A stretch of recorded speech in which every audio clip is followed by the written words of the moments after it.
Kudus, biarkan Kau mencelikan mata hati kami, sehingga kami boleh mengenal Kau lebih lagi Tuhan.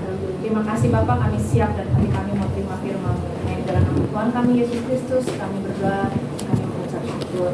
Amin. Amin. Maaf belum dijarain. Shalom saudara-saudara. Terima kasih Pak Jerry dan istri, juga jemaat di sini yang ini kedua kalinya saya di sini ya. Terima kasih buat kesempatannya. Sungguh waktu saya bisa menyampaikan firman itu buat saya ya sebuah kehormatan dari Tuhan pada saya supaya saya bisa menyampaikan kabar baik saudara. Ya itu buat saya. Atau kalau buat Anda gimana ya? Pagi hari ini kalau kita lihat berita, saya pengen bahas tentang khotbah hari ini tentang identitas baru ini karena menurut saya sangat mengkhawatirkan kalau kita ini sebagai orang Kristen, orang percaya, tapi kita nggak tahu kita itu siapa. Gitu. Karena saya lihat banyak juga orang-orang yang sudah percaya ini mudah sekali terdistract sama kehidupan sekarang gitu kan, nilai-nilai yang ditanamkan sehingga kita mudah sekali untuk berpaling dari Kristus. Saudara, kalau saya bisa bilang dosa yang sekarang ada, kejahatan dan banyaknya macam dosa yang sekarang ada itu sebenarnya sudah lama ada. Cuma kadang-kadang kita nggak mikir, oh kayaknya ini makin kesini hari-hari makin semakin jahat, dosanya macam-macam. Padahal di zaman dulu juga udah ada. Jadi bukan suatu hal yang baru, makanya kenapa Alkitab itu bicara, Alkitab itu menjawab setiap permasalahan hidup kita. Bukan cuma cerita di zaman dulu. Oh itu kan zaman yang Adam dan Hawa. Oh Yesus kan sudah. Hari ini kan Yesus sudah ada. Saya yang mengerjakan keselamatan dan itu. Karena Alkitab ini bicara dari setiap dekade, dari setiap tahun, bahkan sampai nanti kita ketemu Tuhan. Dia terus berbicara. Karena dosa yang lama ada. Memang dari dulu juga udah ada. Jadi yang hari ini kita hadapin masalah-masalah itu tuh udah ada dari dulu dan Tuhan tahu. Gitu. Contoh nih saudara ya. Hari ini apa sih? Ada berita apa sih yang paling heboh? Salah satu contohnya, ada anak pejabat menganiaya. Itu ya kita tahu semua tuh lagi heboh ya, sampai anaknya koma, masuk ICU. Hanya gara-gara apa? Hanya gara-gara cewek, ya ampun gitu ya hari ini gitu ya. Masih karena anak cewek umur 15 tahun bisa bikin orang menganiaya gitu. Nah ini kan salah satu contoh lah gitu ya kasus yang lagi heboh ini. Kalau dipikir-pikir ya saudara ya, cerita-cerita kayak gini, kalau kita bedah-bedah gitu ya, ini cewek anak 15 tahun bisa memanipulasi laki-laki sampai laki-lakinya bisa bunuh, mau menganiaya mungkin itu untuk nggak mati loh, tapi kalau dia mati loh, itu namanya bunuh loh, bukan lagi menganiaya kan sebenarnya. Jadi saya lagi mikir tuh, saya renungin kejahatan-kejahatan ini. Tapi ini cowok ngapain ya? Mau-maunya dimanipulasi macam ini, udah mantannya pula gitu kan? Mantan kan bener ya? Nah ini kan mantannya, terus ngapain ya ribet-ribet sama mantan gitu ya? Ini ceweknya juga udah punya laki lain, ngapain dia ikut-ikutan gitu ya? Terus saya lagi mikir, Tuhan kenapa ya? Terus dia, terus kayak ya Rob itu kayak ngingetin gini, coba kamu pikir ya, ngapain nih cowok ya? Udah mantan masih ribet sama nih cewek gitu kan? Berarti kan nih cewek kan bongkar-bongkar apa gitu ya, sampai membuat trigger si mantannya merasa tersinggung, sampai akhirnya menganiaya cowok yang ini yang sekarang lah ceweknya. Hebat benar nih cewek bisa memanipulasi laki, which is ini mantannya, bisa sampai berbuat kayak gitu. Nah kalau kita telusuri saudara, jadi bukan, kita kan fokusnya di penganiayaannya, kita fokusnya di perbuatan si inisial M ini gitu kan, kepada si D ini. Wah orang menganiaya, terus kita fokusnya menganiaya. Padahal saudara, masalahnya itu bukan dianiaya loh saudara. Kenapa dia bisa menganiaya orang ini? Itu yang harusnya kita cari kan, akarnya di mana orang ini. Nah waktu kita telusuri, oh ternyata cewek ini ngadu domba. Waktu cewek ini ngadu domba, kita telusuri lagi hati cewek ini. Kenapa sih cewek ini ngadu domba? Ada kepentingan apa sih cewek ini ngadu domba sih? Laki sama laki ini gitu. Nah waktu kita tarik saudara, sebenarnya kan penyakit itu di hatinya loh. Di hati kita sebagai manusia loh. Bukan di perbuatan maniayanya, bukan di perbuatan memanipulasinya, tapi yang pertanyaan adalah hatinya. Waktu dia merasa tertrigger untuk menganiaya, apa sih yang ada di dalam hatinya si M ini? Mungkin dia merasa biarpun sudah putus ya, wah tetap dia pengen ada pengakuan diri, betul nggak? Saya mantan paling keren, gitu ya. Kenapa dia masih terganggu dengan cewek ini? Karena nih ya, berarti ini dosa yang mengerikan loh saudara. Dosa yang tidak terlihat ini jauh lebih mengerikan daripada dosa penganiayaan. Penganiayaan itu cuma membuah loh saudara, hasil dari penyakit yang ada di dalam hati kita sebenarnya. Nah jadi si M ini, kenapa ini dia bisa menganiaya? Kalau kita telusuri, oh cuma karena pengakuan diri saudara. Wah, waktu saya pikir, kalau gitu, gak cuma di kejadian kayak gitu doang, pengakuan diri itu di mana-mana saudara. Contoh nih, kita di sini nih, oh saya mesti keren gitu ya. Saya pengen orang-orang mengakui saya keren. Jadi saya bisa berbuat macam-macam supaya saya bungkus semua kelemahan saya, supaya orang mengakui saya keren dengan musiknya. Itu pengakuan diri loh.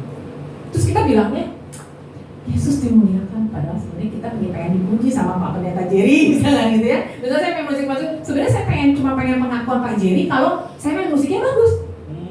Itu dosa yang lebih mengerikan. Dan itu saudara, kalau kita nggak sadari ya, terjadi di mana-mana. Pengakuan diri nggak cuma terjadi di gereja, di tentang cinta-cintaan, bahkan di pekerjaan saudara. Kalau kita pikir ya, kita misalkan kita mengejar posisi gitu ya di dalam satu perusahaan atau kita kerja di bank apa. Sebenarnya kita lagi pengen diakui sama orang-orang kan, ya kan? Bangga gitu. Nah karena apa? Kita manusia itu butuh pengakuan diri. Kenapa sih kita butuh pengakuan diri? Aneh kan? Saya buat apa? Pengakuan diri juga. Karena manusia memang mencari itu saudara. Mereka taruh identitas dirinya di dalam pengakuan dari orang-orang. Nah ini lebih mengerikan saudara dosa ini daripada sekedar menganiaya orang, bunuh orang. Menurut saya, karena di hati ini sumber segala kejahatan. Lagi contoh saudara. Cerita apa lagi sih yang paling heboh di Indonesia sekarang? Kalau buat saya sih ada kemarin sempat 2 minggu lalu ya. Ada seorang model Hong Kong dicincang sama mantan suaminya. Pernah dengar nggak? Itu seru banget tuh. Saya udah baca kasusnya, terus ada yang meliput beritanya gitu ya. Sampai ditanya, modus apa ini? Segala macam. Kata gue gini, kenapa ya ini sampai kayak gini gitu. Terus waktu saya telaah lagi, ya elah, ternyata mantan suaminya cuma pengen duitnya. Karena si cewek ini model Hong Kong itu dibayar mahal kan. Jadi cuma demi duit dia bisa membunuh. Jadi lalu kita tarik lagi dosanya apa? Bukan masalah membunuhnya, dia pengen duitnya, gitu kan? Cuman ya mungkin kecolongan kebunuh, ya udah sekalian dicincang, gitu kan? Tapi kita fokusnya di cincangnya, di sopnya, kepalanya ketemu di kulkas, gitu ya? Badannya ketemu di sop, apalah segala macam. Nah, ini kan buah dari apa? Ketamakan sih mantannya ini. Ketamak pengen apa? Pengen duit ceweknya, kok orang ceweknya udah kawin lagi, udah punya anak lagi, udah suami yang baru. Which is itu udah lama juga kejadiannya. Wah, betapa bahayanya yang namanya ketamakan. Jadi cuma karena ketamakan dia bisa cincang loh. Tapi dunia hebohnya dengan dicincangnya, bener nggak? Dia akan cari akarnya di mana? Ada akarnya, tamaknya. Pagi ya saudara. Ini yang lagi seru-seru lah ya. Saya cari cerita-berita lagi hype gitu ya. Nih ada transgender, bener nggak? Ada transgender kawin sama laki-laki konglomerat pula lagi. Ada ya konglomerat sama transgender, saya juga bingung. Di Thailand tapi ini bukan Indonesia. Saya sampai saya cari tuh, wah cantik bener nih transgender ya. Cantik loh bisa dia Sandra Dewi gitu ya. Pantes kan nih konglomerat mau gitu. Cuma saya lagi mikir ya, gila ya ini dunia. Maksudnya laki-laki sampai saya tanya ke suami saya, kalau kamu ya ada transgender gitu ya, secantik ini sama si Atun gitu ya, kamu pilih mana? Dia bilang, aduh susah, kayaknya transgender boleh juga. Gimana gitu loh? Terus sama kalian, yang mana? Saya bilang, transgender gimana bisa perempuan? Ya aku perempuannya ya menurut dia kurang oke gitu ya. Nah ampun sampai kayak gitu ya. Ternyata manusia tuh parah loh ya. Nah terus udah kan, saya mikir-mikir ya, udah sekarang itu ya. Kalau ibu bapak sini nonton Netflix, nggak nonton drakor nih, boleh ya. Saya nonton loh. Nah, tapi gini, waktu saya nonton ya, waktu kemarin ini saya nonton bioskop juga sama suami saya, nonton A Man Called Otto. Gitu. Bagus, moral story-nya bagus. Tapi di film-film sekarang kalau ibu bapak perhatikan, disisipkan nilai LGBT, betul? Selalu disisipkan. Nah, ada pesan apa sih? Selalu ada jenis orang ini di dalam satu film ataupun apapun lah, reality show. Ya kayak kita nonton SCTI, Trans TV, kita lihat reality show itu cowok-cowok dandan itu kan udah jadi kayak biasa ya. Sebenarnya itu kan nilai-nilai itu sedang ditanamkan kan. Jadi itu membuat kita biasa. Even sekarang drama Korea, saya penggemar drama Korea yang nggak apa-apa juga. Tapi gini, waktu kita lihat K-pop gitu ya, laki-laki dandan. Sekarang cewek-cewek suka loh laki-laki dandan. Terus saya bilang ke suami saya, gue sih gak demen ya cowok lagi dandan gitu. Dulu kita carinya pengennya yang makin keren gitu, bodinya makin isi, oh ini keren ya cowok-cowok. Tapi sekarang modelnya ceweknya yang kemayu, terus dandan-dandan, tapi anak sekarang seneng gitu. Bingung saya, tapi ya nggak apa-apa lah. Namanya kita semua hidup dalam dunia sudah itu dalam dosa. Bentuknya bisa macam-macam, tapi yang paling penting kita ngerti esensinya. Apa sih yang lagi dicari orang-orang ini? Karena make up, bodybuilder itu cuma sebagai hasil dari dihasilkan dari dalam, saudara. Itu cuma ekspresinya. Nanti tahun depan ada tren apa lagi nih? Mungkin India. Kita sekarang mulai ke India. Ya, mungkin India dengan segala atributnya, kita akan kagum dengan Indianya. Padahal problemnya tetap sama. Inti dari akar. Ini yang kita kadang-kadang terlena dan kita bingung. Kok kita jadi fokusnya ke transgendernya, kawin sama konglomeratnya, ke cincangnya, penganiayaannya, terus banyak macam lah. Sebenarnya penyakit itu cuma dosa loh, saudara. Nanti kita lihat ya, maksudnya apa sih si ibu ini ngomong gitu. Ini ada satu lagi yang lucu. Next coba. Di slide yang kedua. Ini lucu banget, bahasa menarik. Next. Nah, coba baca. Ini antik banget, ini jenis-jenis dosa yang lucu ya kalau kita udah ngerti ya. Selebgram ini menikah dengan dirinya sendiri, tapi baru sehari sudah tak sanggup. Mana diri sendiri tak sanggup dan langsung ingin bercerai. Coba saudara, ini orang gila macam mana lagi? Maksud saya gini, saya nggak ngomong dia gila, karena kita tuh semua gila loh saudara. Ini saya bedah ya. Ya. Ini kenapa bisa terjadi kayak gini? Coba kalau kita pikir, ini cewek, dia pasti mengalami kekecewaan. Kenapa dia pengen kawin sama diri sendiri? Ini kan pertanyaan, bukan dia gila loh. Kita tuh semua gila loh. Tapi bentuknya bisa keluar macam-macam. Nah, nanti saya pikir-pikir ya, terus saya merenung. Ya orang kok bisa sampai kayak gini marahnya ya sama seseorang? Ya mungkin sama pasangannya ya. Entah pasangannya laki atau perempuan saya nggak tahu. Tapi jelas dia marah aja, ya kan? Sampai akhirnya dia bilang, oke, saya memutuskan untuk menikah dengan diri sendiri. Dan artikel ini boleh kalau ibu bapak boleh lihat tuh di Instagram Beritahu, ini ada Instagramnya. Kalau bapak lihat captionnya ada ceritanya. Dia menikah sampai pesta loh saudara. Pesta beneran pernikahan. Undang orang-orang tuh datang di pernikahan dia sendiri. Bayangin saudara. Ini penyakit hati tuh kayak gini. Tapi ekspresi bisa keluarin macam-macam. Nah, waktu saya renungkan ini ya, gila ini rusak ya.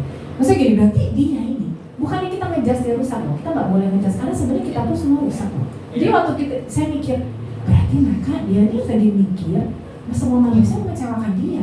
Itu kesimpulannya kan. Dia nggak bisa lagi percaya, even sama seseorang pun. Sampai akhirnya dia mikir, hidup saya ya gua aja. Akhirnya dia kawin sama dirinya sendiri. Dan ini tuh diberkati saudara. Ini berkatinya juga rada-rada juga ya. Nah, jadi waktu saya tarik gitu ya, gila nih ya dosa ini macam-macam. Nah, kenapa saudara dia bisa begini? Ini bukan salah dia loh. Salah nilai dunia loh. Sekarang saudara pernah dengar nggak sih kalau anak-anak Jaksel ya, ini ngomongnya. Karena ada bahasa-bahasa anak Jaksel atau di TikTok ya. Gue lagi butuh healing. Tuh dengar nggak healing gitu? Apa sih healing gitu ya? Oh ternyata butuh liburan. Dia kayaknya namanya healing gitu. Kalau zaman-zaman angkatan kita tuh, oh kita butuh refreshing. Kalau zaman sekarang healing gitu kan. Terus nanti ada bahasa-bahasa lah, staycation lah apa gitu kan. Macam-macam lah ya zaman sekarang. Nah, sebenarnya kenapa sih orang-orang tuh butuh healing? Karena sebenarnya mereka tuh lagi cari identitas mereka loh. Mereka tuh nggak nemuin loh saudara. Kemana saya harus cari healing ini? Karena waktu kamu pergi liburan, waktu kamu balik lagi, masalahnya hilang nggak? Itu namanya melarikan diri, bukan healing. Cuma bahasa kerennya healing gitu. Ya kan? Terus nanti gini lagi, kamu harus love yourself. Self-love, bahasa kerennya, bener nggak? Coba sekarang bapak ibu lihat di gereja-gereja pun ditanamin nilai ini. Self-love. Kamu harus mencintai dirimu sendiri. Tapi pakai firman Tuhan, seperti Bapa sudah mencintai, maka kamu mencintai dirimu sendiri. Apaan sih? Kamu nggak sadar? Problem adalah diri kita sendiri. Jadi waktu kamu bilang kamu self-love, mencintai dirimu sendiri, dirimu tuh bobrok. Oh, kamu bisa mencintai dirimu yang bobrok. Nanti ya ini mungkin bingung ya, kenapa sih orang lain pengennya dibilang kamu hebat, saya hebat. Oh ibu ini ngomongnya saya bobrok gitu. Nanti ya, ini ada hubungannya dengan Alkitab. Nah, psikolog, psikiater memberikan solusi kepada orang-orang. Self-love, self-respect, self-confidence. Benar? Sering kan self-confidence apa? Percaya diri artinya kan. Nah, percaya diri. Coba, percaya diri sendiri. Ini kayak gini, percaya diri sendiri akhirnya. Nah, lagi, apalagi sebutin lah kata-kata psikiater. Saya sorry kalau di sini ada yang psikiater psikolog. Maksudnya saya bukan mau menyerang profesinya atau pengajarannya, tapi itulah yang dicari dunia yang tidak mengenal Kristus. Mereka nggak punya solusi. Gimana ya? Waktu saya disakiti sama teman kantor saya, disakiti sama orang tua saya, keluarga saya, teman-teman gereja saya, apa bahkan pendeta saya nggak punya solusi. Kristus tuh dianggapnya sebagai cuman legenda, cerita salib itu cuma sebagai cerita yang ada di Alkitab, tapi nggak ada hubungannya sama hidup saya hari ini. Saya dikecewakan sama pendeta saya dikecewakan sama teman pelayanan saya, sama bos saya, sama teman kantor saya, sama keluarga saya. Solusinya apa? Self-love, kata si psikiater gitu ya. Tapi waktu kamu mikir kayak begitu, di satu sisi kamu berbuat dosa, langsung kamu mikir, kok katanya solusinya self-love, tapi kok gue masih berdosa ya? Ada apa? Kontrak batin. Hati nurani kita berperang. Katanya self, tapi kok saya masih berdosa? Bagaimana saya bisa menerima diri saya yang masih berdosa ini? Betul saudara? Ada berapa orang yang suka merasa seperti itu? Saya suka merasa begitu loh. Jadi gini, solusinya self love, tapi saya tahu saya ini gak benar. Kok saya bisa self love sih? Jadi apakah ini solusinya? No saudara. Nih korban self love. Karena saking dia mencintai diri sendiri, memberi harga pada dirinya begitu tinggi, ya, akhirnya dia mau menikah sama diri. What a crazy world. Tanpa Kristus tidak ada solusi saudara. Ini saya kasih tahu penjelasan ini ngomong apa sih si ibu ini gitu ya. Saya lanjutin ya. Jadi jelas banget ya. Ini bentuk buah dari nilai yang dunia ajarkan ke kita. Self love, self worth, self respect, self confidence nih hasilnya self confidence. Ngeri betul. Jadi makanya pengajaran itu tanpa Kristus habis kita semua. Kita akan salah arah. Kayak LGBT, kenapa mereka bisa LGBT? Mungkin ada beberapa yang karena bapak ibunya pernah pahit hati, akhirnya yang cewek senang sama cewek, cowok senang sama cowok, ataupun apapun bentuknya lah ya. Tapi itu karena apa? Karena ada sebabnya mereka begitu. Kita harus cari akarnya apa? Dosa, saudara. Gitu, karena apa? Dia ditolak, dia kecewa, akhirnya bentuknya macam-macam ini. Ekspresinya kita macam-macam, yang kecenderungannya senang sama sesama jenis jadi sesama jenis karena dia ditolak. Tapi yang normal kalau kita ditolak kecenderungannya jadi apa? Dia pengen diakui, dimain musiknya keren supaya orang-orang anggap dia paling keren. Nah, jadi macam-macam saudara, dosa ini bisa kayak berkembang-kembang gitu loh, bisa kayak improve gitu ya. Kalau bahasa sekarang tuh jadi kayak variasinya banyak lah gitu. Nah kita lihat ya dalam Roma 2 ayat 15.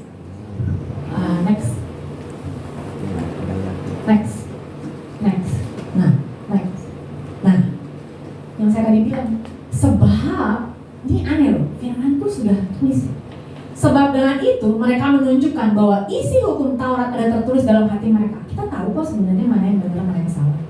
Bohong kalau nggak tahu, karena Tuhan tuh sudah tahu itu loh dalam hati kita. Tapi, ya, dan suara hati mereka turut bersaksi dan pikiran mereka saling menuduh atau saling membela.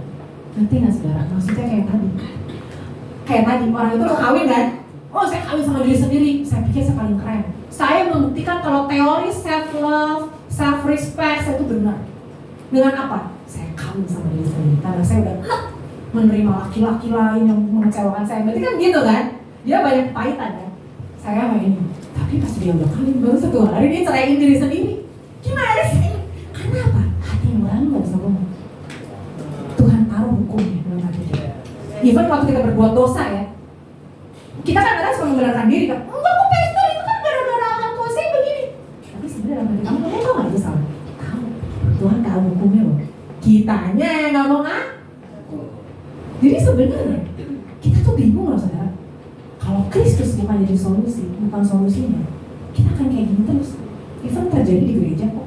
Gak cuma di gereja saudara, di perusahaan, di keluarga bahkan gitu. Jadi hati nurani kita tuh akan saling membunuh tanpa Kristus. Ya, kita lanjutkan lagi. Kerusakan manusia, next ya, di ayat yang berikutnya. Saya mau jabarin kenapa sih kita bisa kayak gini. Sebenarnya cuma satu gara-garanya, Adam dan Hawa. Kejadian 2 ayat 2 sampai 3. Lalu saat perempuan itu kepada ular itu, buah pohon-pohonan ini di dalam taman ini boleh kamu makan. Tetapi tentang buah yang ada di tengah-tengah taman, Allah berfirman, jangan kamu makan. Apapun rambut buah itu nanti kamu mati. Nah, kata mati di sini ya, saudara. Kalau saudara baca Alkitab ya di Kejadian, waktu si Adam dan Hawa makan buah itu, kenyataannya dia mati nggak? Jadi mati di situ maksudnya apa? Mati. Dan firman Tuhan setelah ini bicara apa? Maka terbukalah mata mereka tahu mereka telanjang. Terus apa lagi? Waktu mati di sini, dia tahu dia telanjang dan dia tidak langsung merasa bersalah kan? Berarti kematian ini bukan bicara mati fisik saudara, mati roh. Kita ini mati rohani. Keadaannya ya sebelum kita kenal Yesus ya, kita ini masuk kutukan ini. Karena kita keturunan Adam dan Hawa loh saudara semua. Even siapa lah sebutlah pendeta yang paling keren, paling kudus gitu ya. Semua mati rohani saudara. Apa sih definisi mati rohani? Zakaria 7 ayat 12. Nah, ini mati rohani saudara. Mereka membuat hati mereka keras seperti batu amril, supaya jangan mendengar pengajaran dan firman yang disampaikan Tuhan semesta alam melalui rohnya. Rohnya dengan perantara para nabi yang dahulu. Oleh sebab itu datang muka yang hebat daripada Tuhan.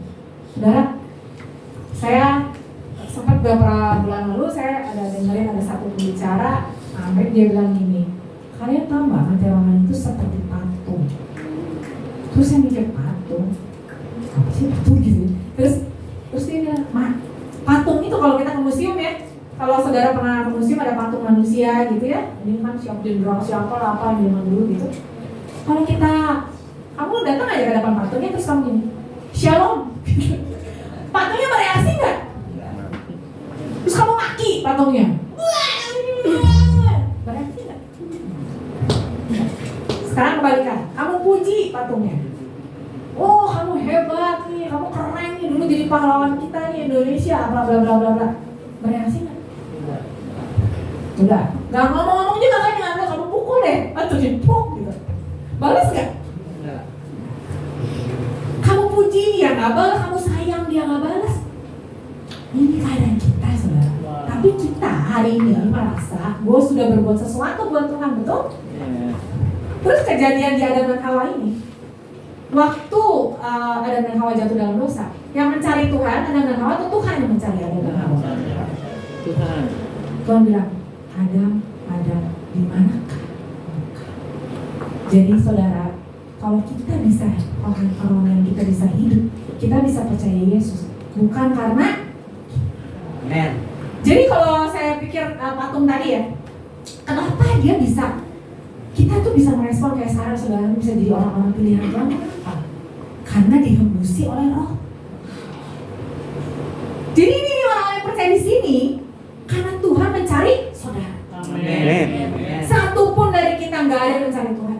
Mau lihat ayatnya banyak saudara, yuk kita next.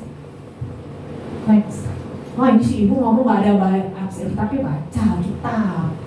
Lihat Yeremia 17 ayat 9, betapa licinnya hati, lebih licik daripada segala sesuatu. Hatinya sudah membatu, siapakah yang dapat mengetahuinya? Next. Seperti ada tertulis, tidak ada yang benar, seorang pun tidak. Tidak ada seorang pun yang berakal budi, tidak ada seorang pun yang mencari Allah. Look, terus kita bilang, mari kita datang ke hadirat Tuhan, mencari Tuhan. Tidak ada Tuhan, tuh gak ada yang mencari Tuhan. Tuhan yang mencari kita. Kalau bapak, ibu bisa ada di sini, Tuhan yang mencari kita. Lagi ya, semua orang telah menyeleweng, mereka semua tidak berguna. Tapi kok di gereja sono bilang apa? Kamu hebat, kamu berguna. Saya langsung mikir, enggak, kita tuh gak berguna. Nanti ya, saya hubungin dulu sama yang nanti ya. Jangan telan-telan, karena ini masih ada lanjutannya. Tidak ada yang berbuat baik, seorang pun tidak. Jadi ini saya di sini, ini saya nggak bukan orang baik saudara. Ini pemusik, pendeta, semua bukan maksudnya mau menghina. Kita semua ini nggak ada yang benar saudara. Kalau ada satu yang benar, Yesus nggak perlu mati kayu salib saudara. Betul nggak? Kenapa dia perlu mati? Karena ini nggak ada yang benar. Kalau ada satu aja yang lolos, berarti Tuhan bilang di atas, oh berarti manusia masih mampu nih masuk surga tanpa gua harus mati ke dunia. Karena nggak ada yang benar, dia harus turun. Amin. Betul. Jadi kalau kita ngomong kita keren apa sih, keren apa? Gitu. Next. Nah, Roma 1 ini kejatuhan manusia sampai kayak gini. Sebab sekalipun mereka mengenal Allah, mereka tidak memuliakan Dia sebagai Allah atau mengucap syukur kepadanya. Sebaliknya, pikiran mereka menjadi sia-sia dan hati mereka yang bodoh menjadi gelap. Bodoh, sia-sia gitu. Mereka berbuat seolah-olah mereka penuh hikmat ya.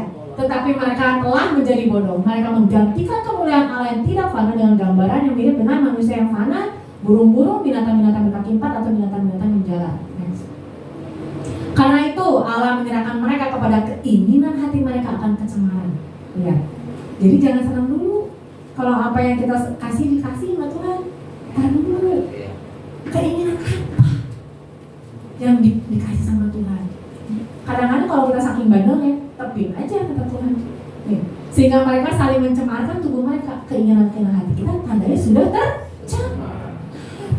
Lagi, sebab mereka menggantikan kebenaran Allah dengan dusta dan memuja menyembah makhluk dengan melupakan penciptanya yang harus dipuji selama-lamanya. Kita lebih suka ciptaannya daripada sang pencipta. Saudara, saya membayangkan kemarin saya kan ada teman saya sharing, terus dia bilang gini, kita ini ya kadang-kadang gini, kalau kita manusia melihat tikus gitu ya, jijik nggak? Jijik nggak? Gitu. Terus kamu mau nggak jadi tikus? Hah? Mau ada yang mau jadi tikus di sini? Enggak.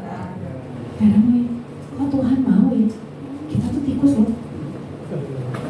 Kok Tuhan mau sih? Sang pencipta itu jadi ciptaan. Kita itu kecoa loh saudara. Tapi kok Tuhan? Kita aja manusia nggak mau jadi tikus, nggak mau jadi kecoa, bener? Ya nggak sih? Sampah banget kita. Saya paling benci sama tikus soalnya saudara. Jadi kalau lihat tikus tuh rasanya hasrat membunuh itu ada gitu. Jadi, aduh, kesel gitu kalau lihat tikus tuh. Aduh, pokoknya jijik lah saya. Jadi kayak, apa sih Tuhan ciptain tikus dulu? Saya pikirnya gitu kan. Jadi, tapi waktu saya pikir ya, sebenarnya Tuhan tuh harusnya matiin kita nggak sih? Maksudnya mati aja kita. Bayangkan ya, dia yang nyiptain, dia mau jadi tikus. Saya lagi mikir, gila ya Tuhan, kita tuh sampah, gak berguna. Yang tadi dibilangnya semua di dalam hati kita itu gak ada yang bagus. Tapi kok Tuhan mau sih jadi kecoanya? Dia harusnya pencipta yang turun jadi kecoanya, jadi tikus. Karena dia tahu kecoa tikus ini gak bisa menyelamatkan diri. Dia harus turun. Ya, saya sampai kalau dengar gitu ya, Tuhan, ampun ya, kita tuh benernya gak berguna. Next ya. Belum, tadi yang ekornya ya. Nah, udah next step. Jadi Yohanes 6 ayat 44 bilang apa? Tidak ada seorang pun yang dapat datang kepadaku jikalau ia tidak ditarik oleh Bapa yang mengutus aku, dan ia akan kubangkitkan pada akhir zaman. Jadi saudara yang tadi saya bilang, patung itu nggak pernah jadi hidup ya, kalau tidak dikasih roh. Itu maksudnya mati yang dibilang Alkitab Adam dan Hawa, kamu akan mati. Ternyata keadaan kita itu seperti itu. Tapi kita dari dulu didoktrin, kamu harus melakukan itu dan ini, respon kita lah yang menyebabkan kita bisa menyelamatkan diri sendiri. Kita bisa taat karena kita meresponi panggilan Tuhan. Itu tuh dari Dia. Makanya di firman bilang apa? Dari Dia, oleh Dia, untuk Dia. Kenapa kok bisa sih pengajaran kok jadi ngaco-ngaco gini ya? Kita bilang, ini pendekar saya yang keren, makanya saya bisa begini hari ini. Si A, si B yang bikin saya bisa begini, kagak. Rohnya sendiri. Cuma kita nggak sadar dan kita tuh didoktrin. Padahal yang bisa membuat kita bertobat bukan A, B, C, tapi rohnya sendiri yang menghembusi kita. Next ya, saya ngomong-ngomong tanpa ayat Alkitab. Next, Filipi 2 ayat 12-13. Saudara, ini bagus banget nih ayat favorit saya. Hai saudara-saudara yang terkasih, kamu senantiasa taat, karena itu tetaplah kerjakan keselamatanmu dengan takut dan gentar. Bukan saja seperti waktu aku masih hadir, tetapi terlebih pula sekarang waktu aku tidak hadir. Nah, saudara, ini yang banyak orang Kristen salah. Ayat yang 12 dibilang tetaplah kerjakan keselamatanmu, seakan-akan keselamatan itu bisa hilang. Betul? Maksudnya apa sih si ibu-ibu gitu? Nih saudara, ini kalau bahasa aslinya di Inggris, bahasa Inggris yang kita tulis, kita dulu mikir, oh berarti kita tinggal dalam terima Yesus nih, terus kita harus taat, baca firman, apa segala macam supaya keselamatan kita tidak hilang, betul? Akhirnya kita harus begini, buat gini, supaya kita tetap ada di tracknya Tuhan nih. Yesusnya nggak hilang dalam hidup kita. Maksud kata di sini bukan work for salvation, tapi work out the salvation. Beda loh saudara. Di sini ada yang bisa Inggris kan? Ada yang bisa ya?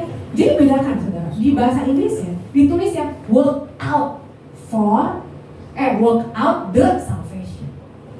Sedangkan kita nangkapnya work for salvation. Bedanya apa? Jadi kita mikirnya gini, kerjakan supaya kita diselamatkan. Kita mikirnya kita melayani, taat, baca firman supaya kita selamat. Kalau gitu Yesus ngapain mati? Kalau kita masih bisa kerja terus kita diselamatkan, betul saudara? Tapi work out the salvation, mengerjakan keselamatan yang sudah kita terima. Maksudnya itu saudara, work out. Makanya kenapa kalau kita lagi musim nih sekarang nge-gym ya, nge-gym beneran dibilangnya work out, betul kan? Karena sebenarnya badan ini sudah ada ototnya, sudah disediakan sama Tuhan. Tapi kita work out untuk ngeluarin ototnya, betul saudara? Sudah ada belum? Sudah ada di dalam tubuh kita. Tuhan udah install loh otot yang bagus. Tapi kita perlu melatihnya supaya keluar ototnya, badan kita jadi keren. Melatihnya di tempat olahraga, makanya dibilangnya work out. Kalau ibu bapak searching di YouTube, work out itu artinya melatih. Jadi bukan lagi mencari keselamatan saudara. Kita ini orang Kristen sudah diselamatkan. Jadi kerjaan di sini adalah work out, bukan work for. Kalau work for tuh belum selamat. Kita mencari keselamatan. Jadi kita jadi selamat, kita kerjain supaya tambah selamat, supaya keselamatan itu tidak hilang. Jadi salah kaprah. Kita work out the salvation. Contoh saudara, kalau kita punya pasangan di suami istri ya, waktu kita kejar pasangan kita, setengahku kita even jarak aja kita nggak hitung loh, bener nggak sih? Pokoknya kita nggak hitung-hitungan lah pokoknya. Saya tuh udah 3 kilo jalan kaki nggak naik ini demi ketemu kamu gitu. Kita nggak lagi ngomong kayak gitu loh. Begitu ketemu pacar kita gitu ya, hilang semua 3 kilo yang jalan tuh capek kita kan hilang, bener nggak? Tapi kan waktu kita mencintai, nah waktu kita udah kawin sama dia, gitu ya, menikah nih, sudah dapat dia, kita tetap mengerjakan nggak sih? Kasih kita sama pasangan kita, tetap kan? Itu maksudnya buah. Sudah tidak lagi bicara tentang kamu mendapatkan dia, karena kamu sudah dapat. Maksudnya itu, kamu tetap berkomitmen, tetap mengasihi dia, gitu loh saudara. Jadi makanya saya menentang sekali ajaran hyper grace. Siapa bilang nggak mengerjakan keselamatan? Kita tetap kok. Tapi bukan mengerjakan lagi untuk selamat, tapi apa? Membuah buah dari pertobatan. Amen. Buah dari keselamatan itu tercermin dari hidup kita. Amen. Jadi jangan salah saudara, kita sudah selamat. Tapi orang yang sudah ditebus sama Tuhan, dia pasti berbuah. Kalau nggak berbuah, tanda tanya apakah dia benar-benar lahir baru. Itu pertanyaannya sebenarnya. Karena orang lahir baru, pasti dia berbuah. Amen. Itu sebenarnya. Jadi kerjaan keselamatan ini jangan lagi diartikan dengan kita belum selamat, tapi kita sudah menerima, tapi kita work out melatihnya. Sebagai orang yang sudah menerima, kita pasti gak mau mengecewakan pasangan kita, betul? Jadi seperti Tuhan juga, waktu kita tahu kasihnya begitu besar buat kita gak mungkin sia-siain itu maksudnya saudara. Nah, yang menarik ayat sesudahnya, ini gak bisa dipisahkan saudara. Kalau kita ini dipisahkan, gak nyambung ini ayat 12 sama 13 coba ya. 13, karena Allah lah yang mengerjakan di dalam kamu baik kemauan maupun pekerjaan menurut kerelaannya. Hebat ya. Dulu kita baca cuma separuh-separuh. Jadi kita pikir kita selamat karena usaha kita, saudara. Ya kan? Tapi ayat bawahnya, karena Allah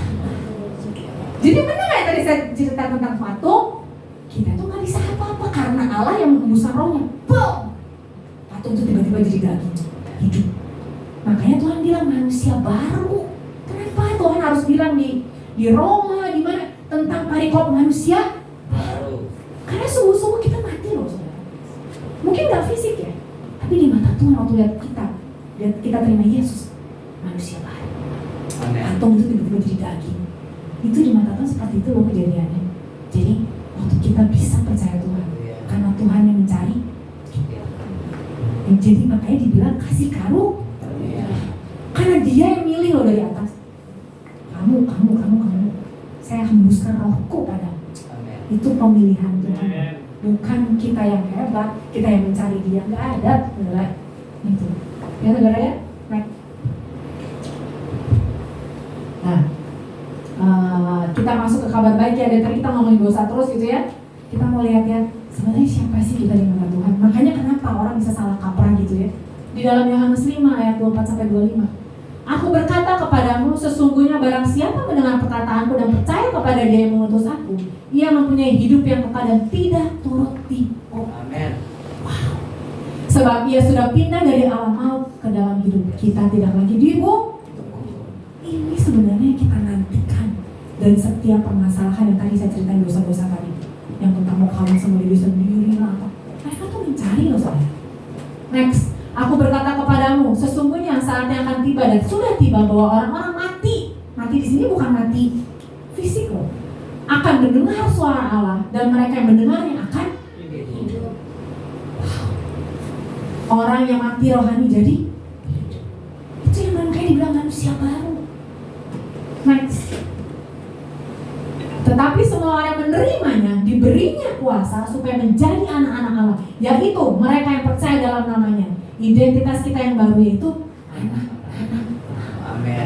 Saudara, sadar gak sih? Tadi waktu saya ceritain tentang berita-berita yang lagi hype di Indonesia ini yang lagi mereka cari, saudara, identitas. Mau kawin sama diri sendiri, cari apa? Oke? Identitasnya, dia pikir dia yang paling keren. Self love itu bisa menyembuhkan dia, nggak ada. Identitas kita di dalam Kristus yang menyembuhkan. Amin. Nanti ya saya jabarin kenapa di dalam Dia. Next, orang-orang yang diperanakan bukan dari darah. Jadi bukan masalah orang tua anak atau saudara, bukan saudara. Atau dari daging, bukan pula secara jasmani oleh keinginan seorang laki-laki, melainkan dari Allah. Jadi waktu kita bisa mengenal Kristus, tiba-tiba kita bertobat, kita jadi manusia baru, Roh Kudus turun dalam hidup kita, tinggal di sini. Itu bukan lagi bicara tentang apa kamu percaya apa enggak, kan sendiri-sendiri pribadi, saudara. Dia mendatangi kita pribadi. Amin. Dia tinggal. Makanya kita bisa ngomong ya Abah ya. Next. Sebab semua orang yang dipimpin Roh Allah adalah anak Allah. Sebab kamu tidak menerima roh perbudakan yang membuat kamu menjadi takut lagi, tetapi kamu telah menerima roh yang menjadikan kamu anak Allah. Oleh roh itu kita berseru, ya Abah, ya Bapa. Perlu kita kawin lagi sama diri sendiri? Perlu gak kita kawin sama pasangan kita? Ya boleh, bukannya gak boleh. Tapi ingat, identitas kamu bukan pada suami kamu, bukan pada istri kamu. Kita ini dua pendosa yang kawin untuk saling melengkapi. Maksudnya itu bukannya gini. Makanya kalau ada istilah belahan jiwa, salah saudara. Jiwa bisa dibelah-belah gimana sih? Ya kan kita pikir gini loh, ini 100% nih hati kita, jiwa kita ya. Oh, dulu tuh kita harus mencari belahan jiwa kita, berarti ada 50%. Nanti gua cari pasangan gua 50%. Waktu gua nikah jadi 100%. Salah saudara. Itu tuh didoktrin loh. Dari kita kecil, carilah belahan jiwa. Padahal jiwa kita cuma bisa dipenuhi oleh Kristus. Jadi waktu kita kawin bukan masalah belahan jiwa. Kamu ini waktu menikah, kamu menanggapi rencana Allah, Kristus dengan jemaat, saling menyempurnakan, bukan masalah belahan jiwa. Tapi kamu, identitas kamu itu sudah full di dalam Kristus. Betapa indahnya menikah dengan orang yang dua-duanya sudah full di dalam Kristus. Jadi waktu kita menyadari kekurangan pasangan kita, kita bisa menerima. Karena kita pun tahu, saya pun tidak sempurna. Saya ada buat dia untuk jadi penolong dia. Itu maksudnya saudara. Bukan gini, saya nggak bisa, kamu yang harus penuhin. Di sini yang nggak bisa, kamu yang harus penuhin. Salah-salahan. Karena kan kamu belahan jiwa saya. Itu ini konsep yang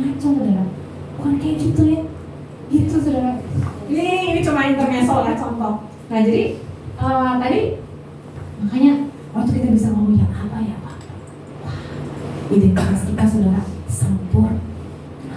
Pernah cari-cari lagi kayak si M itu tersinggung, pengen diakui sama ceweknya, padahal ceweknya juga lagi manipulasi. Kira-kira cowok mana yang bisa dimanfaatin, dimanfaatin. Nah benernya gitu, kayak gitu kan. Cuma dasar cowoknya kepancingnya dia bodoh kan. Gitu. Next.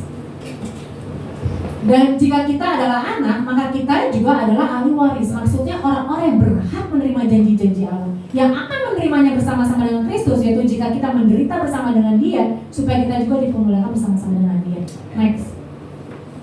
Oleh karena identitas yang baru, maka semua penerimaan diri, pengakuan diri kita, identitas yang selama ini kita cari dalam dunia ini menjadi yang tadi saya bilang. Apa yang kamu cari? Semua jawabannya ada di dalam Kristus. Nanti ya saya kasih lihat. Nah, apa sih hubungannya sama Yesus ini? Si ibu ini ngomong apa sih Yesus terus? Saya yang bahasa ayat ini saudara. Dulu bahasa ayat ini sepertinya ya B aja. Kalau bahasa orang sekarang B aja gitu, biasa aja. Tahu nggak sih saudara? Ini ayat ini powerful banget. Kita baca ya Yesaya 53 ya. Sebagai taruh, ia tumbuh di hadapan Tuhan, dan sebagai tunas dari tanah kering, ia tidak. Berapa di sini yang tertipu oleh gambar-gambar Yesus yang orang Arab itu mancung, keren, cakep. Saya dulu pikir Yesus itu ganteng loh. Itu sangat tidak alkitabiah. Nah, baca.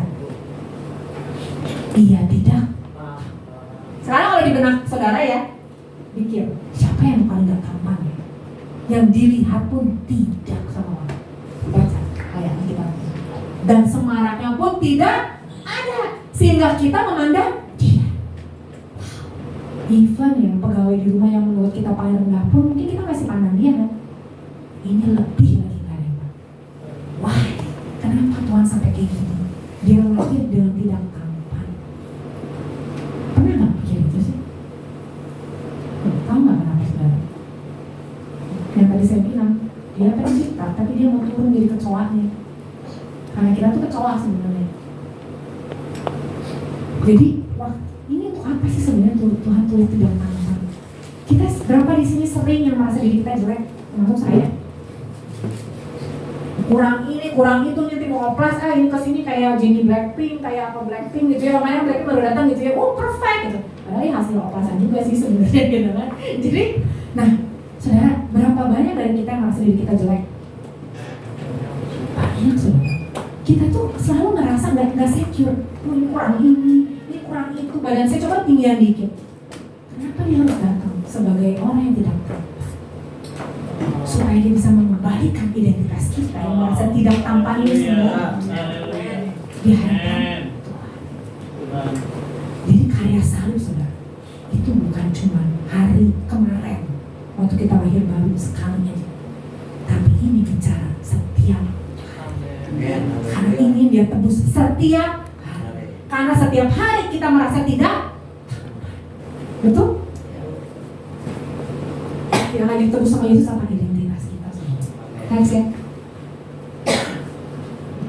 Rupa pun tidak sehingga kita menginginkannya. Bayangin, mengingini aja enggak saudara? Mengingini saudara. Next ya. Ia dihina, belum. Ia dihina dan dihindari orang. Saudara, kenapa si Mario, si M itu sampai mau bunuh? Mungkin dia merasa terhina loh saudara, sama si D ini, atau mungkin sama istri, sama ceweknya itu. Sehingga dia menganiaya, betul saudara? Berapa banyak sih dari kita yang sering merasa dihina orang? Kita paling anti dihina orang. Buat saya, gengsi saya paling nomor 1. Saya nggak mau orang menghina saya. Apakah itu problem kita kan setiap hari kayak gitu ya? Saya nggak mau dihina orang, betul? Kita pengen sekolah bagus, kerjaan bagus, karena apa? Karena kita nggak mau apalagi kalau orang tua kita yang dihina, kita sakit hati. Mama tenang aja, nanti saya mau jadi somebody supaya mama bangga, betul saudara? Akhirnya kita kelakuan kita di luar sana bisa macam-macam, pokoknya jangan dihina aja supaya mama saya nggak dihina. Intinya kan cuma gitu. Tapi kebalikan Yesus apa? Dia dihina dan dihindari orang. Buat siapa saudara dia kayak gitu? Buat kecoa Bukan ini yang gak berguna ini, saya ini. Kita supaya apa? Kita yang merasa gengsi, malu, kasih tahu kebobrokan kita, keburukan kita. Bertobat kita saudara. Karena apa? Yesus sudah menggantikan hinaan kita. Di kayu salib dipakuin semua. Kenapa sih saudara? Ini ayat powerful banget saudara. Jangan baca ayat tuh makanya jangan cuma selewat-selewat. Renungkan firman Tuhan ini. Ya dihina dan dihindari orang.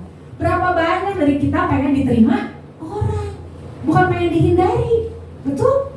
Even kita di sini lah di gereja. Kita pengen kok diakui sama Pak Jerry, pengen diakui sama pendeta kalau kita nyanyinya keren gitu ya. Pengen dong dipuji sama gembala kita keren bisa menggembalai ini, benar kan? Supaya apa? Ya karena kita gak mau dihindari. Tapi Yesus supaya apa?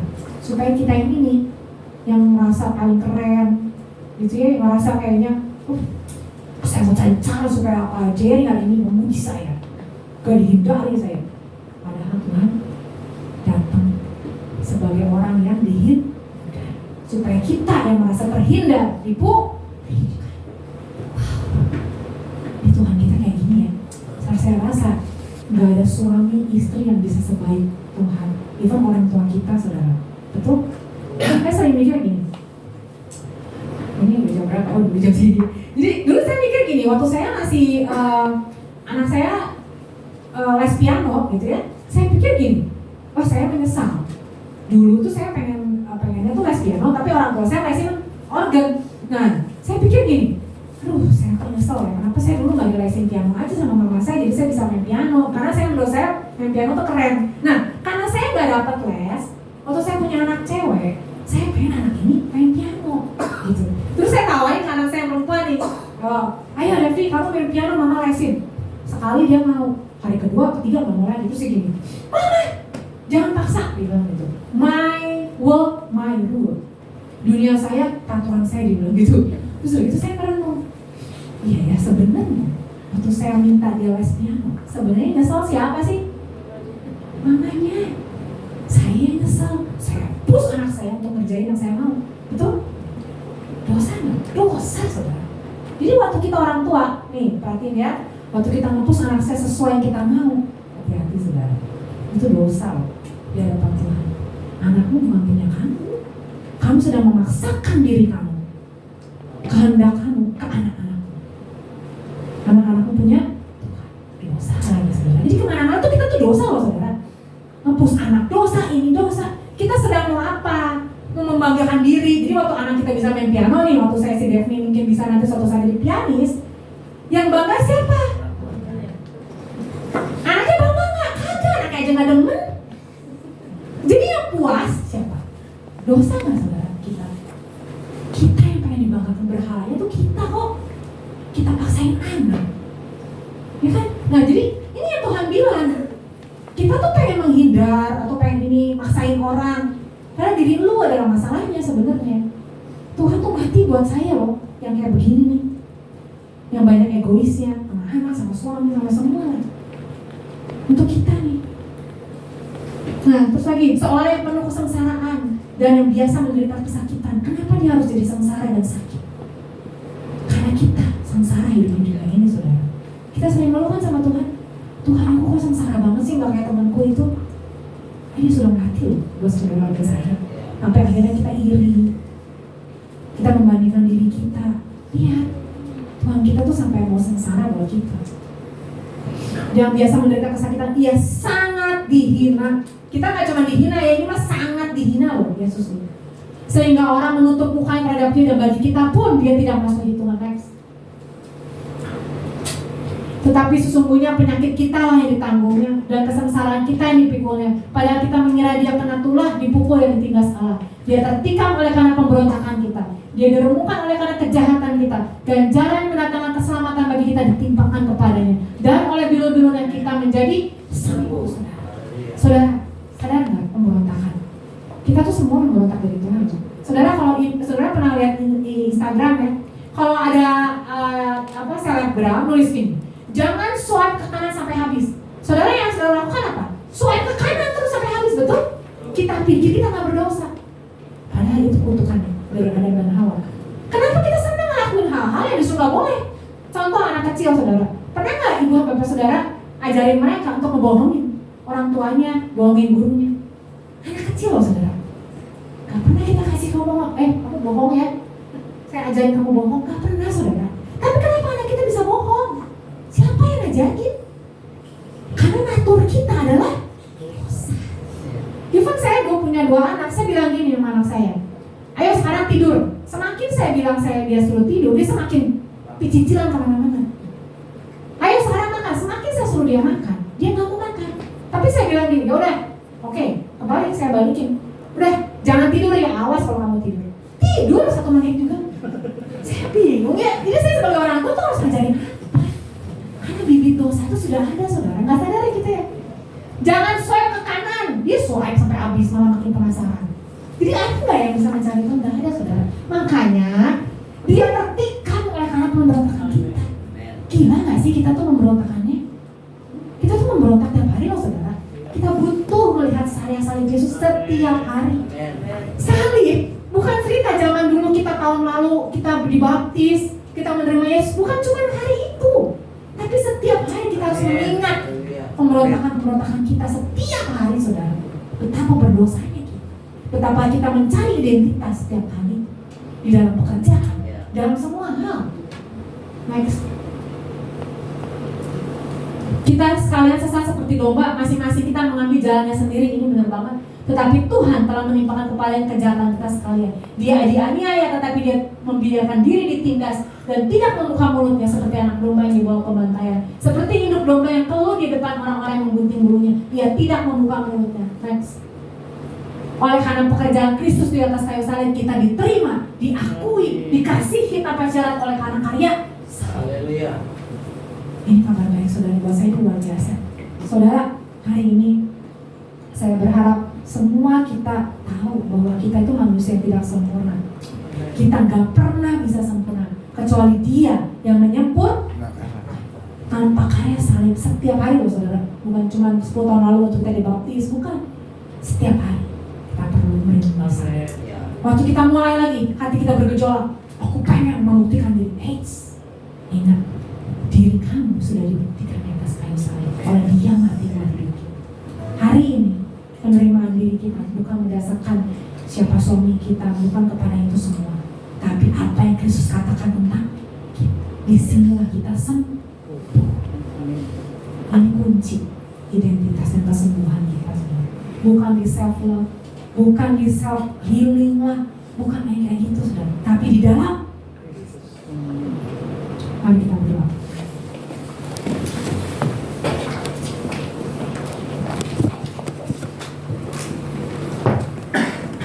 Ada misalnya lagu dalam Kristus, Tamat ininya.